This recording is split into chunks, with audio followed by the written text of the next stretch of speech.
ಬಂಧುಗಳೇ ನಮಸ್ಕಾರ, ಹೇಗಿದ್ದೀರಿ ನೀವೆಲ್ಲರೂ? ನಾನು ಸುಬ್ರಹ್ಮಣ್ಯ ಎಸ್ ಹಂಡಿಗೆ. ಬಂಧುಗಳೇ, ಇತ್ತೀಚೆಗೆ ರಾಜ್ಯದಲ್ಲಿ ಅತಿ ಹೆಚ್ಚು ಚರ್ಚೆಯಾದಂಥ ವಿಚಾರ ಅಂದರೆ ಈ ಮೈಕ್ರೋ ಫೈನಾನ್ಸ್ ಕಿರುಕುಳಕ್ಕೆ ಸಂಬಂಧಪಟ್ಟ ಹಾಗೆ. ಆ ಕಿರುಕುಳವನ್ನ ಅನುಭವಿಸಿದವರಿಗಷ್ಟೇ ಗೊತ್ತು ಅದೆಂತಹ ಕಿರುಕುಳ ಅಂತ. ಬೇರೆಯವರಿಗೆ ಅದು ಬೇರೆ ರೀತಿಯಲ್ಲಿ ಅನಿಸ್ಬೋದು, ಆದರೆ ಯಾರ್ಯಾರು ಅನುಭವಿಸಿದ್ದಾರೋ ಅವರಿಗೆ ಮಾತ್ರ ಅದು ಎಷ್ಟು ದೊಡ್ಡ ಸಮಸ್ಯೆ ಅನ್ನೋದು ಗೊತ್ತಾಗಿದೆ.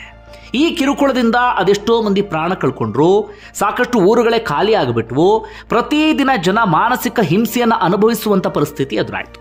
ಹೀಗಾಗಿ ರಾಜ್ಯಾದ್ಯಂತ ರಾಜ್ಯ ಸರ್ಕಾರದ ಮೇಲೆ ಒತ್ತಡ ಜಾಸ್ತಿ ಆಯಿತು. ಈ ಮೈಕ್ರೋ ಫೈನಾನ್ಸ್ನವರ ಬಡ್ಡಿ ದಂಧೆಗೆ ಅಥವಾ ಈ ಬಡ್ಡಿ ಮಕ್ಕಳ ಆಟಕ್ಕೆ ನೀವು ಬ್ರೇಕ್ ಹಾಕಲೇಬೇಕು, ಕಾನೂನು ರೂಪಿಸಬೇಕು, ಕಾನೂನು ಚೌಕಟ್ಟಿನ ವ್ಯಾಪ್ತಿ ಒಳಗಡೆ ತರಬೇಕು ಅಂತ. ಬಂಧುಗಳೇ, ಒಂದು ಕ್ಲಾರಿಟಿ ಏನಪ್ಪಾ ಅಂದರೆ, ಈ ನ್ಯಾಯಯುತವಾಗಿ ಪರವಾನಗಿಯನ್ನು ಪಡೆದು ಮೈಕ್ರೋ ಫೈನಾನ್ಸ್ ಅನ್ನು ನಡೆಸ್ತಾರಲ್ಲ ಅವ್ರ ಬಗ್ಗೆ ಯಾವುದೇ ಆಕ್ಷೇಪ ಇಲ್ಲ.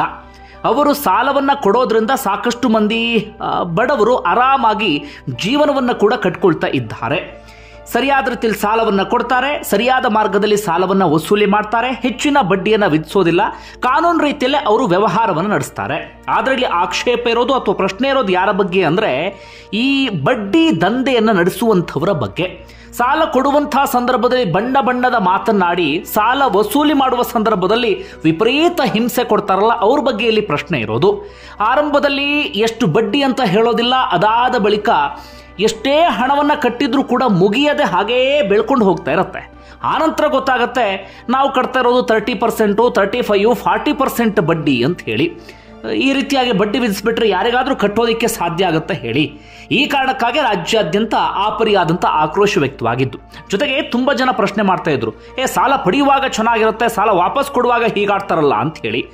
ಸರಿಯಾದ ರೀತಿಯಲ್ಲಿ ಸಾಲವನ್ನು ಕೊಟ್ಟು ಸರಿಯಾದ ರೀತಿಯಲ್ಲಿ ಸಾಲವನ್ನು ವಸೂಲಿ ಮಾಡಿದ್ರೆ ಯಾರೂ ಕೂಡ ಪ್ರಶ್ನೆ ಮಾಡೋದಿಲ್ಲ. ಆದರೆ ಅವ್ರು ಸಾಲ ವಸೂಲಿ ಮಾಡುವಂಥ ಕ್ರಮ ಇದೆಯಲ್ಲ, ಗೂಂಡಾಗಳನ್ನು ಕಳಿಸೋದು, ಒಂದಷ್ಟು ರೌಡಿಗಳನ್ನು ಕಳಿಸೋದು, ಮನೆಗೆ ಬಂದು ಹಿಂಸೆ ಕೊಡೋದು, ಎಲ್ಲರ ಎದುರುಗಡೆ ಮರ್ಯಾದೆ ತೆಗೆಯೋದು, ಇದು ಇಲ್ಲಿರುವಂಥ ಪ್ರಶ್ನೆ. ಜೊತೆಗೆ ತುಂಬ ಜನ ಈ ಸಾಲ ಕೊಡುವಂಥವ್ರು ಏನು ಮಾಡ್ತಾರೆ ಅಂದರೆ, ನಿಮ್ಮಲ್ಲಿ ಎಷ್ಟೋ ಜನಕ್ಕೆ ಗೊತ್ತಿರಲಿಕ್ಕಿಲ್ಲ, ಅವರೇ ಒತ್ತಾಯಪೂರ್ವಕವಾಗಿ ಜನರಿಗೆ ಸಾಲವನ್ನು ಕೊಡ್ತಾರೆ. ಬಣ್ಣ ಬಣ್ಣದ ಮಾತನ್ನಾಡಿ ಫೋರ್ಸ್ ಮಾಡಿ ಸಾಲವನ್ನು ಕೊಡ್ತಾರೆ, ಯಾಕಂದರೆ ಬಡ್ಡಿಯನ್ನು ವಸೂಲಿ ಮಾಡುವಂಥ ಉದ್ದೇಶದಿಂದಲೇ. ಇಂತಹವರ ವಿರುದ್ಧ ಜನರ ಆಕ್ರೋಶ ಇದ್ದಿದ್ದು.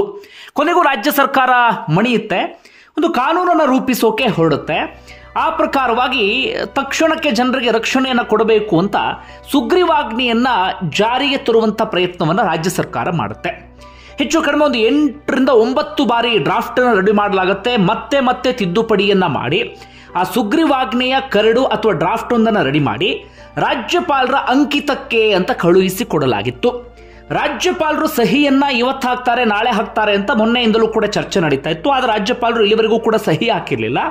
ಆದರೆ ಇವತ್ತು ಬಂದಂಥ ಬ್ರೇಕಿಂಗ್ ನ್ಯೂಸ್ ಏನಪ್ಪಾ ಅಂದರೆ, ರಾಜ್ಯಪಾಲರಾಗಿರುವಂಥ ತಾವರ್ ಚಂದ್ ಗೆಹ್ಲೋಟ್ ಅದನ್ನು ತಿರಸ್ಕರಿಸಿದ್ದಾರೆ, ಸಹಿಯನ್ನ ಹಾಕದೆ ವಾಪಸ್ ಕಳಿಸಿದ್ದಾರೆ. ಒಂದಷ್ಟು ಕಾರಣವನ್ನು ಕೂಡ ಅವ್ರು ಕೊಟ್ಟಿದ್ದಾರೆ. ಏನು ಕಾರಣ ಅನ್ನೋದನ್ನು ನಾನು ಹೇಳ್ತಾ ಹೋಗ್ತೀನಿ. ಅದಕ್ಕೂ ಮುನ್ನ ಆ ಸುಗ್ರೀವಾಜ್ಞೆಯಲ್ಲಿ ಏನಿತ್ತು, ನಿಮ್ಗೆ ಅದರಲ್ಲಿ ವಿರೋಧಿಸುವಂಥ ಅಂಶ ಏನನ್ಸುತ್ತೆ ಅನ್ನೋದನ್ನ ಕಮೆಂಟ್ ಬಾಕ್ಸಲ್ಲಿ ಮೆನ್ಷನ್ ಮಾಡಿ. ಏನಿತ್ತು ಅನ್ನೋದನ್ನ ಹೇಳ್ತೀನಿ ಕೇಳಿ. ಒಂದು, ಈ ಜನರಿಗೆ ಏನಾದರೂ ಹಿಂಸೆ ಕೊಟ್ಟರೆ ಅಥವಾ ಅಧಿಕ ಬಡ್ಡಿಯನ್ನು ವಿಧಿಸೋದೇನಾದರೂ ಕಂಡು ಬಂತು ಅಂತಾದರೆ 10 ವರ್ಷ ಜೈಲು, 5 ಲಕ್ಷದ ತನಕ ದಂಡ. ಮತ್ತೊಂದು, ಈ ನೋಂದಣಿ ರಹಿತ ಮತ್ತು ಪರವಾನಗಿ ರಹಿತ ಸಂಸ್ಥೆ ಅಥವಾ ಲೇವಾದೇವಿದಾರರ ಸಾಲ ಮತ್ತು ಬಡ್ಡಿ ಮನ್ನಾ. ಯಾರು ಲೈಸೆನ್ಸ್ ಇಲ್ಲದೆ ಸಾಲವನ್ನು ಕೊಡ್ತಿದ್ದಾರೋ, ಬಡ್ಡಿಯನ್ನು ವಸೂಲಿ ಮಾಡ್ತಿದ್ದಾರೋ ಅಂಥವರು ಜನರಿಗೆ ಏನಾದರೂ ಸಾಲವನ್ನು ಕೊಟ್ಟಿದ್ರೆ ಆ ಸಾಲವನ್ನು ಮನ್ನಾ ಮಾಡುವಂಥ ಒಂದು ಅಂಶ ಈ ಸುಗ್ರೀವಾಜ್ಞೆಯಲ್ಲಿ ಇತ್ತು. ಸಾಲಗಾರರ ಮೇಲೆ ಯಾವುದೇ ಸಿವಿಲ್ ಕೋರ್ಟ್ನಲ್ಲಿ ಪ್ರಕರಣ ದಾಖಲಿಸೋದಕ್ಕೆ ಅವಕಾಶ ಇರಲಿಲ್ಲ. ಎಲ್ಲ ಮೈಕ್ರೋ ಫೈನಾನ್ಸ್ ಕಂಪನಿಗಳು, ಲೇವಾದೇವಿದಾರ ಸಂಸ್ಥೆಗಳು ನೋಂದಣಿ ಕಡ್ಡಾಯ ಅಂತ ಇದರಲ್ಲಿ ಇನ್ನೊಂದು ಪಾಯಿಂಟನ್ನು ಮೆನ್ಷನ್ ಮಾಡಲಾಗಿತ್ತು. ಸುಗ್ರೀವಾಜ್ಞೆ ಹೊರಡಿಸಿದ 30 ದಿನಗಳ ನೋಂದಣಿ ಪ್ರಾಧಿಕಾರದಲ್ಲಿ ನೋಂದಣಿ ಕಡ್ಡಾಯ ಅಂತ. ಅಷ್ಟರ ಒಳಗಾಗಿ ಸಾಲಗಾರರ ಸಂಪೂರ್ಣ ಮಾಹಿತಿ, ಸಾಲದ ಮೊತ್ತ, ಬಡ್ಡಿ ದರ ಎಲ್ಲವನ್ನೂ ಪ್ರಕಟಿಸಬೇಕು ಅಂತ. ತುಂಬಾ ಸಂದರ್ಭದಲ್ಲಿ ಜನಕ್ಕೆ ಎಷ್ಟು ಬಡ್ಡಿ ವಿಧಿಸಿದ್ದಾರೆ ಎನ್ನುವಂಥ ಮಾಹಿತಿಯೇ ಇರ್ತಾ ಇರಲಿಲ್ಲ. ನಿಮ್ಮ ನೆಚ್ಚಿನ 7 ಸ್ಯಾಂಡ್ಸ್ ಟೂರಿಸಂ ಕಂಪನಿ ಈ ಬಾರಿ ಕಾಶ್ಮೀರಕ್ಕೆ ಟ್ರಿಪ್ ಆಯೋಜಿಸಿದೆ. Visiting places Srinagar, Shankaracharya Peeth, Dal lake, Sonmarg, Gulmarg, Pahalgam, Aru valley and Betaab valley ಕೇವಲ 53,700 ರೂಪಾಯಿಗೆ. ಈ ಪ್ಯಾಕೇಜ್ ನಲ್ಲಿ flight tickets, 4 night 3 star hotel stay, 1 night house boat stay, all meals, Gulmarg cable car tickets, AC transport ವ್ಯವಸ್ಥೆ, 24x7 ಟೂರ್ ಮ್ಯಾನೇಜರ್ ಅಸಿಸ್ಟೆನ್ಸ್ ಇರುತ್ತೆ. ಹೊರಡುವ ದಿನ ಇದೇ ಮಾರ್ಚ್ 18. ಕೆಲವೇ ಸೀಟುಗಳು ಲಭ್ಯ. ಆಸಕ್ತರು ಈ ಕೆಳಗಿನ ಕಾಂಟ್ಯಾಕ್ಟ್ ನಂಬರ್ಗೆ ಕಾಲ್ ಮಾಡಿ ನಿಮ್ಮ ಸೀಟನ್ನು ಬುಕ್ ಮಾಡಿ. ಇನ್ನು ವಸೂಲಿಗೆ ಬಾಕಿ ಸಾಲ ಪಡೆಯುವಾಗ ಲಿಖಿತ ಮುಚ್ಚಳಿಕೆ ನೀಡಬೇಕು. ನೋಂದಣಿ ಅವಧಿ 1 ವರ್ಷ ಮಾತ್ರ. ಅವಧಿ ಮುಗಿಯುವ 60 ದಿನಗಳ ಒಳಗೆ ನವೀಕರಣ ಅರ್ಜಿ ಸಲ್ಲಿಸಬೇಕು. ದೂರು ಬಂದರೆ ಅಥವಾ ಸ್ವಯಂ ಪ್ರೇರಿತವಾಗಿ ನೋಂದಣಿ ರದ್ದು ಮಾಡುವಂತ ಅಧಿಕಾರ. ಸಾಲಗಾರರಿಂದ ಭದ್ರತೆಯಾಗಿ ಯಾವುದೇ ವಸ್ತು ಅಥವಾ ಆಸ್ತಿ ಅಡಮಾನ ಇಟ್ಟುಕೊಳ್ಳುವಂತಿಲ್ಲ. ಎಲ್ಲ ಪಾಯಿಂಟ್ಸ್ ಇತ್ತು. ಇನ್ನು ದೂರು ಸಲ್ಲಿಸೋದಕ್ಕೆ ಜನರಿಗೆ ಅವಕಾಶವನ್ನು ಮಾಡಿಕೊಡಲಾಗಿತ್ತು. ಹೇಗೆ? ಸಾಲಗಾರರು ಕಿರುಕುಳಕ್ಕೆ ಏನಾದರೂ ಒಳಗಾದ್ರೆ ಆ ವ್ಯಾಪ್ತಿಯ ಪೊಲೀಸ್ ಠಾಣೆಯಲ್ಲಿ ದೂರು ನೀಡಬಹುದು. ಪೊಲೀಸರು ಪ್ರಕರಣ ದಾಖಲಿಸೋದಕ್ಕೆ ನಿರಾಕರಿಸಬಾರದು. ಡಿವೈಎಸ್ಪಿ ರ್ಯಾಂಕ್ಗಿಂತ ಮೇಲಿನ ಅಧಿಕಾರಿಗಳಿಗೆ ಸ್ವಯಂ ಪ್ರೇರಿತ ದೂರು ದಾಖಲಿಸೋದಕ್ಕೆ ಅವಕಾಶ. ವಿವಾದಗಳನ್ನು ಇತ್ಯರ್ಥಪಡಿಸೋದಕ್ಕೆ ಮಧ್ಯವರ್ತಿಯಾಗಿ ಒಂಬುಡ್ಸ್ಮನ್ ನೇಮಕಕ್ಕೂ ಅವಕಾಶವನ್ನು ಮಾಡಿಕೊಡಲಾಗಿತ್ತು. ಇನ್ನು ಸಾಲ ವಸೂಲಿ ಹೇಗಿರಬೇಕು ಎನ್ನುವಂತ ಪಾಯಿಂಟ್ಸ್ ಅನ್ನು ಕೂಡ ಇದರಲ್ಲಿ ಮೆನ್ಷನ್ ಮಾಡಲಾಗಿತ್ತು. ಹೇಗೆ? ಸಾಲಗಾರರು ಕುಟುಂಬದವರ ಮೇಲೆ ಒತ್ತಡ ಹೇರಬಾರದು, ಅವಮಾನ ಹಿಂಸೆ ಮಾಡಬಾರದು. ಸಾಲಗಾರರು ಕುಟುಂಬದವರನ್ನ ನಿರಂತರವಾಗಿ ಹಿಂಬಾಲಿಸಬಾರದು, ಸ್ವತ್ತು ಅಡಮಾನ ಇಟ್ಟುಕೊಳ್ಳುವಂತಿಲ್ಲ, ಬಲವಂತದಿಂದ ಸಾಲ ವಸೂಲಿ ಮಾಡುವಂತಿಲ್ಲ, ಹೊರಗುತ್ತಿಗೆ ಸಿಬ್ಬಂದಿ ರೌಡಿಗಳ ಬಳಕೆ ಇಲ್ಲ, ಸರ್ಕಾರದಿಂದ ಯಾವುದೇ ಸೌಲಭ್ಯ ಪಡೆಯೋದಕ್ಕೆ ಅಗತ್ಯವಿರುವ ದಾಖಲೆಗಳನ್ನು ಕಿತ್ಕೊಳ್ಳುವಂತಿಲ್ಲ. ಎಲ್ಲ ಅಂಶವೂ ಕೂಡ ನಿಷೇಧಾಜ್ಞೆಯಲ್ಲಿ ಇತ್ತು. ಆದರೆ ಇದೀಗ ರಾಜ್ಯಪಾಲರು ಅದಕ್ಕೆ ಸಹಿ ಹಾಕಿಲ್ಲ. ರಾಜ್ಯಪಾಲರು ಏನು ಹೇಳ್ತಿದ್ದಾರೆ? ನೀವು ಸಾಲ ಪಡೆದವರ ರಕ್ಷಣೆ ಮಾತ್ರ ಯೋಚನೆ ಮಾಡ್ತಿದ್ದೀರಿ, ಸಾಲ ಕೊಟ್ಟವರಿಗೆ ಇದರಲ್ಲಿ ರಕ್ಷಣೆ ಕಾಣಿಸ್ತಿಲ್ಲ ಅನ್ನೋದು ರಾಜ್ಯಪಾಲರ ಪ್ರಮುಖವಾದಂಥ ವಿಚಾರ. ಹಾಗೆ ನೀವು ಹೇಳ್ತಾ ಇದ್ದೀರಿ ಸಾಲವನ್ನ ಕೊಡುವಂತ ಸಂದರ್ಭದಲ್ಲಿ ಭದ್ರತೆಯಾಗಿ ಯಾವುದೇ ಆಸ್ತಿಯನ್ನ ಅಡಮಾನ ಇಟ್ಕೊಳ್ಳುವ ಹಾಗಿಲ್ಲ ಅಥವಾ ಪ್ರಮುಖ ದಾಖಲೆಗಳನ್ನ ಇಟ್ಕೊಳ್ಳುವ ಹಾಗಿಲ್ಲ ಅಂತ ಹೇಳಿ. ಇದು ದೀರ್ಘಾವಧಿಯಲ್ಲಿ ಮಾರಕ ಆಗುವಂತ ಸಾಧ್ಯತೆ ಇದೆ. ಇದರಿಂದಾಗಿ ಮೈಕ್ರೋ ಫೈನಾನ್ಸ್ ಸಂಸ್ಥೆಗಳಿಗೆ ಸಮಸ್ಯೆ ಆಗುತ್ತೆ. ಜೊತೆಗೆ ಒಂದಷ್ಟು ಸಾಲವನ್ನ ಪಡೆದುಕೊಳ್ಳುವಂಥವರಿಗೂ ಕೂಡ ಮುಂದಿನ ದಿನಗಳಲ್ಲಿ ಸಮಸ್ಯೆ ಆಗುತ್ತೆ. ಜೊತೆಗೆ ನೀವು 10 ವರ್ಷ ಶಿಕ್ಷೆ ಅಂತಿದ್ದೀರಿ, 5 ಲಕ್ಷ ದಂಡ ಅಂತಿದ್ದೀರಿ. ಇದು ಜಾಸ್ತಿ ಆಗ್ತಿದೆ. ಮೈಕ್ರೋ ಫೈನಾನ್ಸ್ನವರು ಅಬ್ಬಬ್ಬ ಅಂದ್ರೆ 3 ಲಕ್ಷದವರೆಗೆ ಸಾಲವನ್ನ ಕೊಡ್ತಾರೆ. ಹೀಗಿರುವಾಗ ನೀವು 5 ಲಕ್ಷ ರೂಪಾಯಿ ದಂಡವನ್ನು ವಿಧಿಸಿಬಿಟ್ರೆ ಇದು ಎಷ್ಟರ ಮಟ್ಟಿಗೆ ಸರಿ? ಈ ರೀತಿಯಾದಂತಹ ಶಿಕ್ಷೆಯನ್ನು ವಿಧಿಸೋದು ಯಾವುದೇ ಕಾರಣಕ್ಕೂ ಸರಿಯಲ್ಲ. ಹಾಗೆ ಈಗ ಚಾಲ್ತಿಯಲ್ಲಿರುವಂತಹ ಕಾನೂನು ಉಪಯೋಗಿಸಿಕೊಂಡು ಪೊಲೀಸ್ ಇಲಾಖೆಯ ಪರಿಸ್ಥಿತಿಯನ್ನು ನಿಯಂತ್ರಿಸಬಹುದು. ಇದಕ್ಕೋಸ್ಕರ ಪ್ರತ್ಯೇಕ ಕಾನೂನು ತರುವಂತ ಅವಶ್ಯಕತೆ ಇಲ್ಲ. ಈ ಕಾನೂನು ಯಾವುದೇ ಕಾರಣಕ್ಕೂ ಅಗತ್ಯವೇ ಇಲ್ಲ ಎನ್ನುವ ರೀತಿಯಲ್ಲಿ ರಾಜ್ಯಪಾಲರು ಅಭಿಪ್ರಾಯವನ್ನ ವ್ಯಕ್ತಪಡಿಸ್ತಾ ಇದ್ದಾರೆ. ಇದರಲ್ಲಿ ಸಾಮಾಜಿಕ ನ್ಯಾಯ ಕಂಡು ಬರ್ತಿಲ್ಲ ಎನ್ನುವಂತ ಮಾತನ್ನು ಹೇಳ್ತಿದ್ದಾರೆ.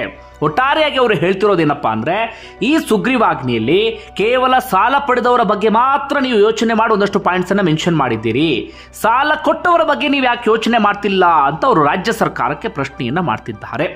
ಆದರೆ ಇಲ್ಲಿ ಒಂದಷ್ಟು ವಿಚಾರವನ್ನು ರಾಜ್ಯಪಾಲರು ಅರ್ಥ ಮಾಡ್ಕೊಳ್ಬೇಕಾಗಿತ್ತು.